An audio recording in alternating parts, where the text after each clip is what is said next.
this air is very toxic. Can you talk about why it is so toxic? In terms of how wildfire smoke affects our health, so as you identified, children, particularly young children and pregnant individuals, are at pretty high risk for some of the bad effects of wildfire smoke.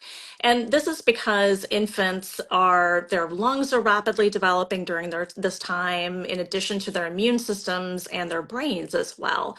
In terms of the toxicity, so there are things that happen immediately when children are breathing in this foul pollution that we see show up in our emergency rooms, and most of it tends to be respiratory. So I'm a practicing pediatrician. I work at a small community hospital. We see more children that are coming in with things like pneumonia, bronchitis, asthma during periods of wildfire smoke. There are also mental health effects. So not just obviously you've been evacuated, there's trauma, PTSD, depression, anxiety that's associated with it. But there's some emerging evidence that the smoke itself, because it is a neurotoxin, can be a risk factor for things like depression and anxiety as well. Interesting. Yeah.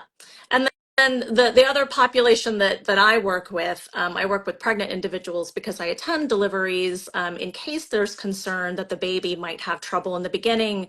So wildfires are a higher risk for things like preterm birth, low birth weight infants, and stillbirth, unfortunately.